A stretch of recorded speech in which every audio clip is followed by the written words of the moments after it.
दिवशी साजरा केला जातो। आपण सावित्रीबाई फुले यांना क्रांतिज्योती असं म्हणतो कारण आहोत आणि नेहमीच राहणार साधी विचारसरणीची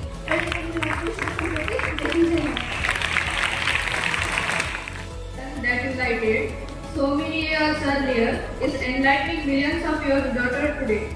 O Mother Savitribai, for the respect of today's women, you sacrifice all your life facing abuse. You are dirt thrown on you. ती तुम्ही शांततेने ऐकून घ्यावी ही माझी विनंती। सावित्री निघाली तेव्हा हो शाळेत शिकवायला, लोक कर्मठ जमले हो तिला दगड बापरे, खंडोजी पाटील यांची सुकन्या। माझा जन्म सातारा जिल्ह्यातील नायगाव या ठिकाणी झाला आणि अवघ्या 9व्या वर्षी माझा विवाह ज्योतिराव फुले यांच्याशी झाला आणि हळूहळू मला समजायला लागलं की ज्या मानवाशी माझा विवाह झालाय ना तो सर्वसाधारण माणूस नाही, तर या जगाला उजाडणारा एक सूर्यच आहे। आधीच्या काळात पाहिलं कसं आपण बरं आपलं काम बरं काय करत ती घरातली चूल होईल या पलीकडे ती विचार करत नव्हती असं म्हणण्यापेक्षा तिला विचार करून दिला जात नव्हतं। मी सावित्री ज्योतिबा फुले बोलतेय।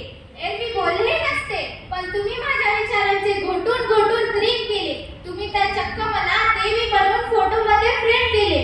जमेल तेव्हा जमेल तसं माझ्या सोयीनुसार कौतुक करता, पण खरं दुःख याचे की तुम्ही मला गृहीत धरता। त्याचाच राग मी तुमच्या समोर खोलते। होय, मी सावित्री ज्योतिबा फुले बोलते। कुऱ्हाडीचा दांडा जसा भूतास काढावा तशा सगळ्या गोष्टी डोक्यावर दिलेत ज्या माझा वास। डॉक्टर, इंजिनियर, कलेक्टर सर्व राष्ट्रपती, पंतप्रधान, मुख्यमंत्री सर्व पदवी भूषवली।